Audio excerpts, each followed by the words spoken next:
Wonderful. Welcome. I think we'll just give a couple seconds as people come in. I know the platform likes to notify people.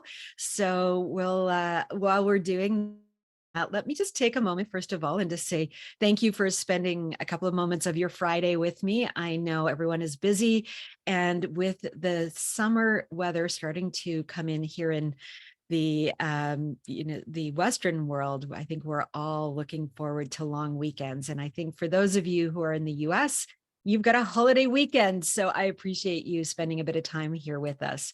I have my guest here with me today, Dalyn Miller. Dalyn is the founder of DMPR and has worked with leading health and wellness, functional medicine, and personal development entrepreneurial visionaries and the brands they are synonymous with. He recognizes new media's vitality and rapid expansion. And by doing that, he launched a company called the Podcast Team in 2017. This is an established and recognized presence as a go-to resource for top experts across critical categories for podcasters. He leads his team in focusing on authentic relationships with top producers and hosts worldwide. They've developed the largest proprietary contact database in the industry and built the most comprehensive booking network available to authors, thought leaders, and experts today. So Dalyn comes to us today, an absolute expert in how to get booked on podcast. Dalyn, thank you for joining me here today. I'm so excited for this conversation. Thank you so much for having me. I'm excited as well. I don't do enough of these, so it's always a delight and an honor to be invited. You're always on the, the behind the microphone, not in front of it. Indeed, yeah. It's that's where I belong, I think, behind the microphone. Well, I don't know. Real talent to get in front. I don't know if I agree. Yeah, now you and I have known each other for a couple of years. We got introduced through a mutual friend, and I know many of my clients have worked with you and have been incredibly, successful because of the work you've done for them. Sure. Yeah, we love working with them. We love working with thought leaders and experts, entrepreneurs, anybody with great ideas and visions and something that's going to change the world. It makes all the difference in our day to day. And you know me, I love podcasting. I think it's one of the most powerful mediums that we have available to us today for so many different reasons. But I'd love to hear from you. Why is it that, people should consider podcasting as a way to build their thought leadership? What is it that podcasting does in helping you to grow your thought leadership? Well, I would go back to your comment that it's really a leading medium today. It is the leading medium today. It used to be that we would have clients that we could book on television. We'd book them on breakfast TV, for example, or Marilyn Dennis in Canada. Here today, Good Morning America. And it would really, just blow their brand up. It would be a huge deal. Now, because now we're a streaming society where, we have so much coming at us, media online and media through the television, it doesn't have the same impact as podcasts do. And I think we really look at 4 pillars of value for podcasts. They are a 100% opt-in listener. So you're really getting everybody who's there wants to hear what you're saying as a guest and a thought leader on a podcast. It's a long form interview, unlike television or radio, where you get 3 to 5 minutes, maybe 10. Podcasts are almost always at least a half hour, 45 minutes, an hour, sometimes more than that. So it gives you an opportunity to really talk about your area of expertise, where you really add value to the conversation. They are highly optimized online, which means it's driving your SEO straight up. It's nothing is like this. Nothing is like this. Wow. And they are bingeable, which is something we never considered in the past. What binging is for eating or drinking or whatever. Yeah. Now we binge media, which is funny. So somebody discovers an episode on, or a show on episode 137, what they almost always do is go back and start at episode number 1. So if you're episode 50, your brand is being heard for years and years and years. That's powerful, and I want to dig into that a little bit. I'm actually headed out tonight. I'm going to Europe next week. I'm filming a course next week in Madrid, and so I'm actually in this conversation with myself of what podcast am I going to download for my 8-hour flight, right? Because that's what I do in flights. I listen to podcasts because I find that because I like to crochet and I need my hands free, Yep. so I don't want to be watching TV, which I find actually I have to pay attention to. But podcasts I can just listen to. Yeah. So, so I'm in this conversation with myself right now.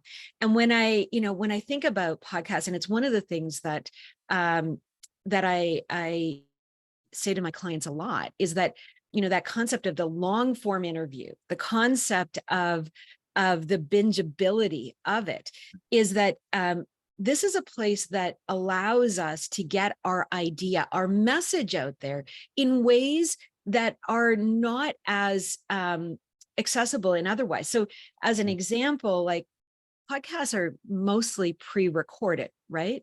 Almost exclusively. Yeah, Yeah. absolutely. Radio And stations are now taking shows and yeah, podcasts, which is great because radio was the one thing that didn't stick around. So once it was right. out, it's gone. Yeah. And so because they're pre-recorded, you get to answer the question, sometimes in a couple of different ways. Like I know I've been on a number of podcasts where they'll say, hey, let's try that question again. Sure. Or, like, do you want to answer that again? Or sometimes I'll say it like, hey, can I do that again? And Yeah. they'll sometimes, sort of in post-production mesh those together, Yeah. which is fantastic because, if you're just in the process of identifying what is your thought leadership message, you get to play it out a couple of different ways. The, Absolutely. the other thing that I find so interesting about podcasting is that the bingeability aspect of it, not only do people go back and listen to past episodes, sometimes they'll go the other way and go, where else has that guest spoken? And they'll Sure. want to hear like different aspects and they'll follow a guest. So you can sometimes, one, it might be you binge one podcast, the other is you binge a guest. And I think that's Sure. so interesting. Absolutely. Because the guest, even that you hear one podcast and you hear this guest, and you're hungry for more information. So you start searching for this guest's appearances on other podcasts, because every time there's a new piece, it's like taking treasure out of a treasure chest one at a time. You discover something new every time you hear this person talk. So if you really are interested in their arena, in their area of expertise, you have an opportunity. It lives online. It lives online forever. You can go back and listen again if you need more time to process. So obviously the more, the better. Yeah. So I mean, this begs the question, how does one get booked on a podcast? It's as simple as you ask the host, you ask the producer, but there's an art to it. There's a business to it, maybe I should say. You've got Yeah. there's an underlying rule that I believe all guests have to remember.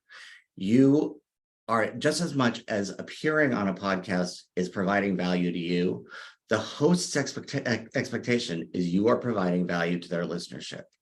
So when we're hired by a new author who's got a book, it's coming out in a couple of months, I want to get a bunch of podcasts recorded to come out right around that time. Great. So you're promoting my book. No, we're promoting you as an expert in whatever your book is written about. The very same reason your publisher hired you to write the book, we're promoting you as that expert. You are going to, in that 1 hour time frame, bring that listener value. And as long as you remember that, that's great. You're bringing the value, they're bringing you value. So if you can put it together in a very concise, short, but impactful package email, that's how you get booked. You ask, they think, yes, this person is going to provide value to my listener. So it's not rocket science. You have to ask. So yeah, so let me just play that back to you. So it's always lead with value. And so, it's really important. Like, you talk about, like, it is about you as the thought leader, right? Because you are the value that is being offered. It's not about the thing you do, the business you have. It's about you as the thinker, as the thought leader, as the person who has value in the work that you've done up until that point, the beliefs you bring. So getting booked is about really owning the value of your ideas and your thoughts, right? So if you are, if you identify yourself as an expert, as an example in, so maybe you're an expert in functional medicine. Right. Great example. Most people don't really know what functional medicine is.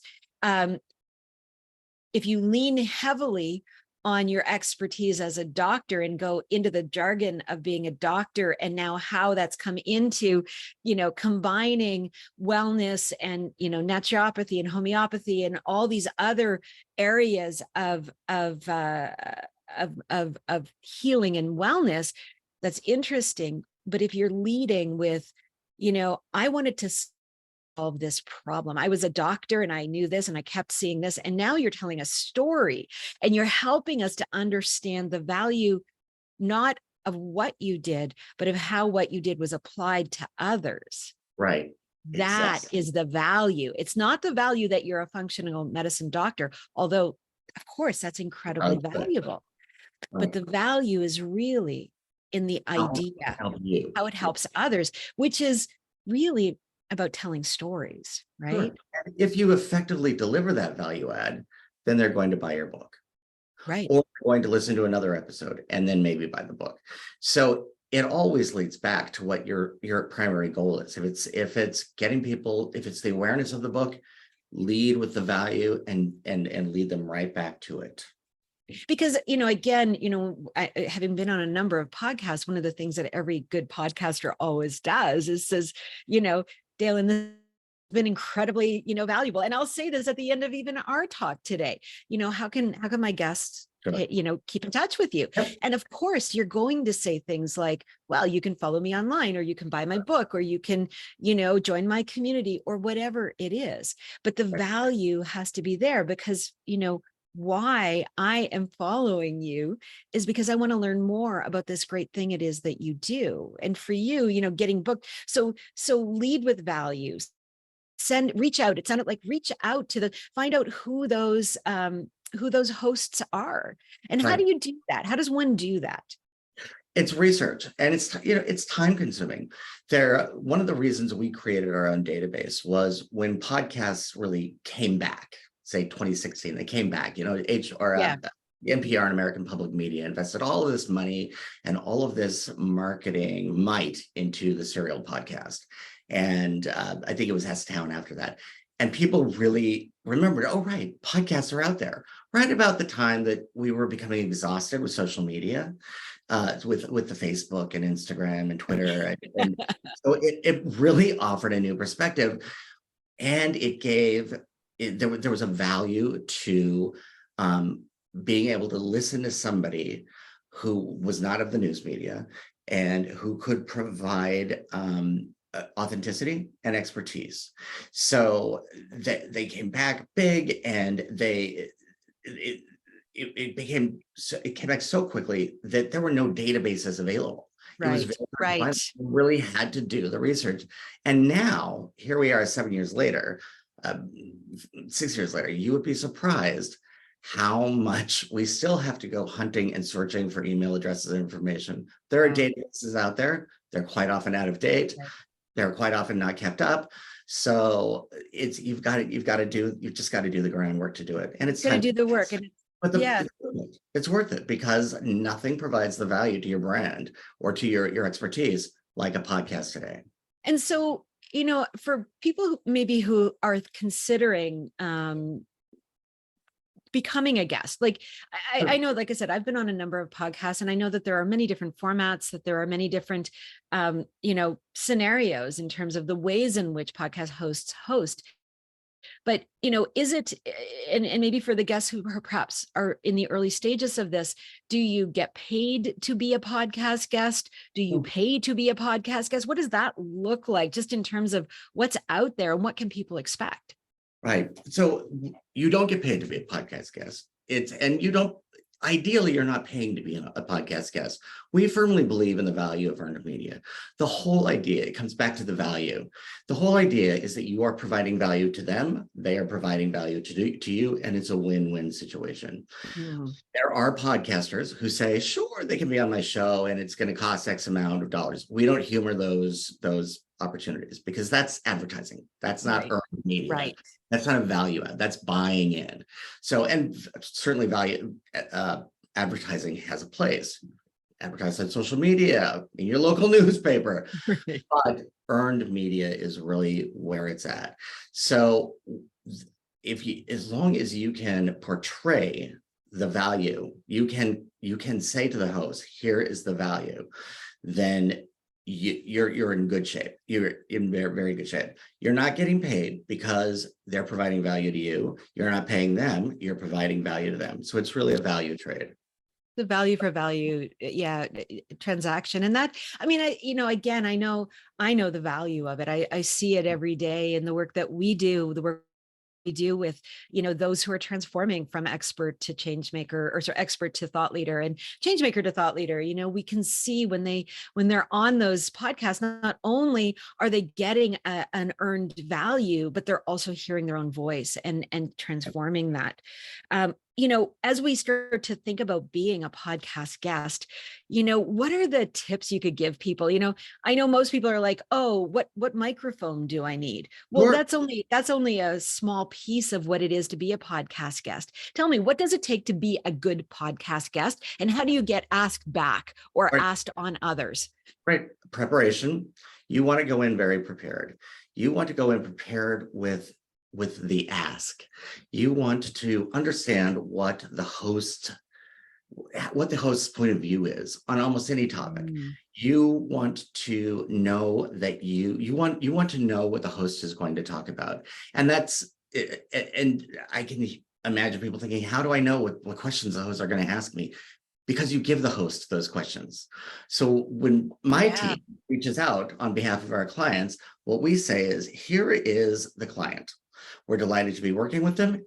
Here is what we believe they can add to you in your podcast. Here's a little bit of information about it. Here are 12, 13 suggested questions or talking points you could cover during your interview. Here is where the guest has appeared before. Thank you, please let us know. The idea of these robust media kits with pictures and glitter and everything else we used to do back in the older days, not old N, older days of PR, those are long gone. They want some concise, they want exactly what they need. We include the picture in the ask, we include the social media handles, we include the questions we want them to ask. You've got to do the work for the host. If you need them to do a lot of homework before your interview, it won't happen. So the best thing you can be is prepared. Yes, the equipment's good. Yes, the knowing that the email address of the host or the producer is good.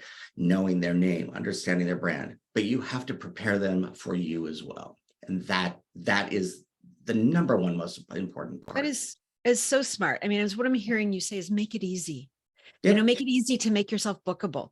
Yep. And I know, again, some of my clients and some of the work we do when people get booked on podcasts is we help them prepare for those podcasts. In fact, often we're identifying those very questions. And the way that we do that is by establishing their core idea. What is their core thought leadership that they're putting out there? So what's the thing you're putting out as the value that you're providing? So, doing that in such a way that it's accessible. And we have some tools. We have something we call the Talk Canvas, which is a helpful tool to help define what that core thought leadership is. And then we break that idea into some key messages. And those key messages, of course, become the pieces that we then form the questions on.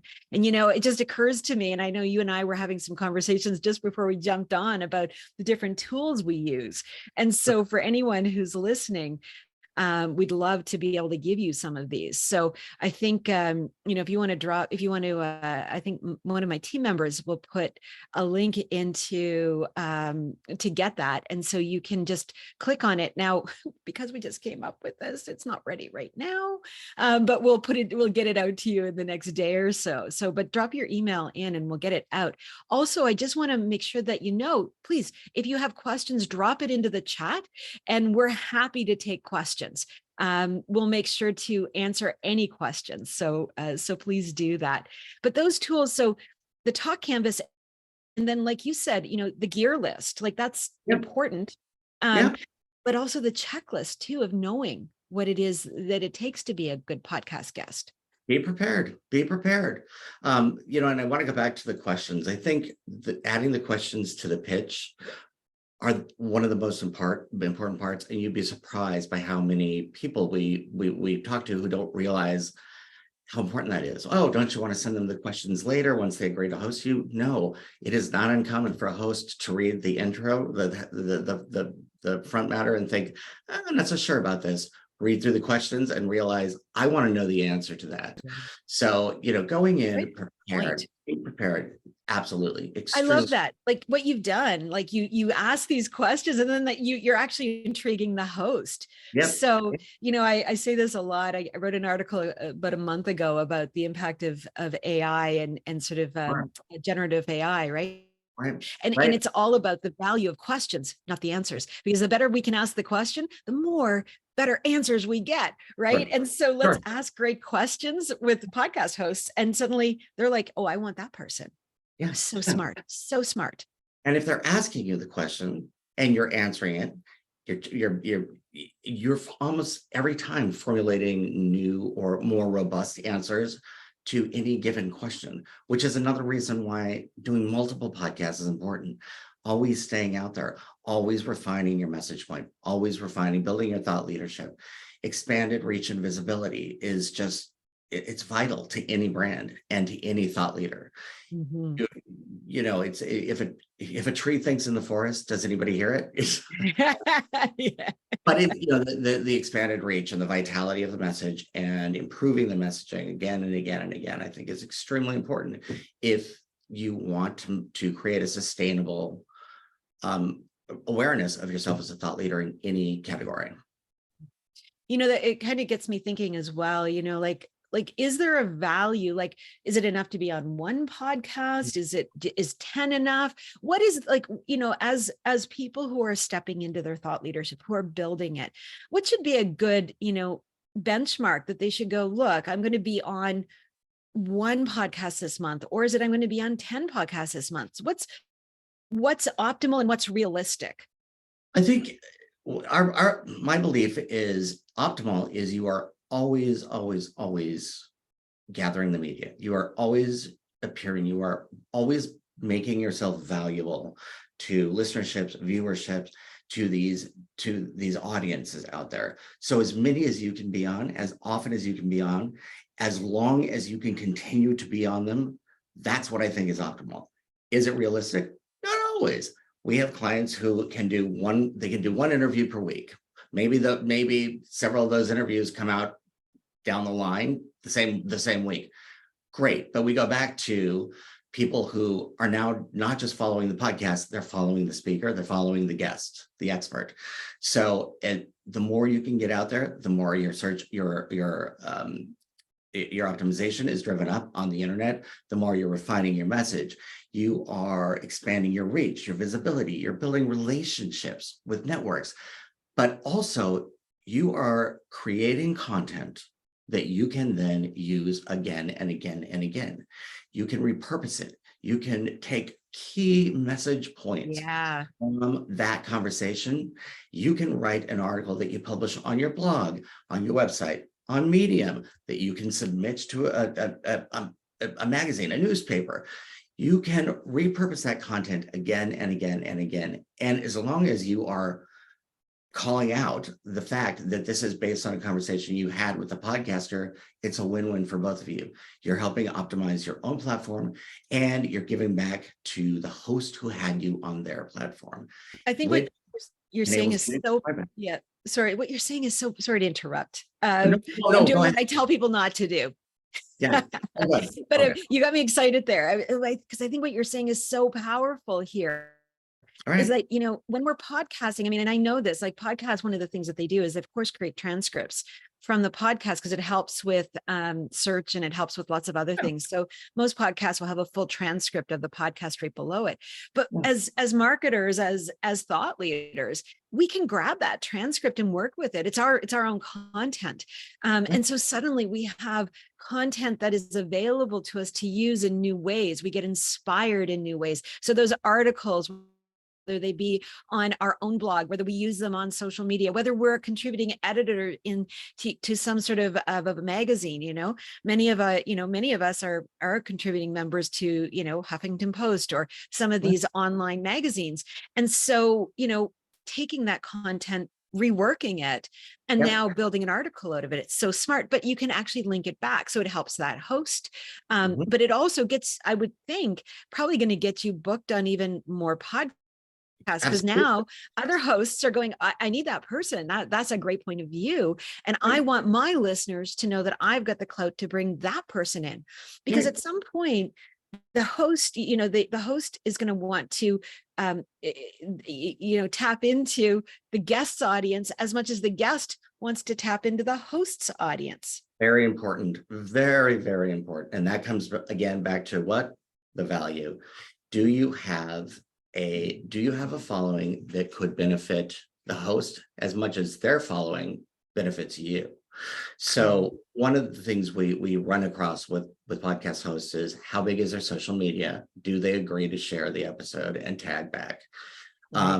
So it's a big question. If we have clients who don't have, it doesn't have to necessarily be a huge social media account, as long as you're tagging back and you're generating those algorithms, or you're priming those algorithms, it's great. Hosts will really appreciate that. Of course, if you have a huge following, they appreciate it even more. But the important thing is to remember, you've got to show the appreciation. Gotta show the appreciation. Got to show the love. I mean, always, right? Always. We have to be grateful for the work that we do together. I mean, that is just so important, right? And I think sometimes that gets lost in today's busyness. It's on to the next. And we got to recognize that everything takes time. Everything takes time, which reminds me of a conversation we're frequently having with our guests who say, "Oh, I've got a book coming out next month, so I want to be on as many podcasts as I can before then." No, podcasts are long lead. You've got to start. If you want podcasts to come out when your book is coming out, your webinar is going live, whatever it is you're promoting, you're building, you need to start early, because you have to be scheduled to do the interview. You have to do the interview. You have to get the podcaster time to go back and edit it, and then it's got to fit into their publication schedule. So I think that's a key message for everybody. If you're trying to promote a specific event, book, item, something, start as early as possible. 4 to 6 months is optimal. 9 months, even better. Yeah, I think that's such a good point. And, time, I think, is our most valuable resource these days. And so it's the thing that we're always in a shortage of, and we're always bumping up against. And so recognizing that we need to have these schedules in place that get started long before you think you need to.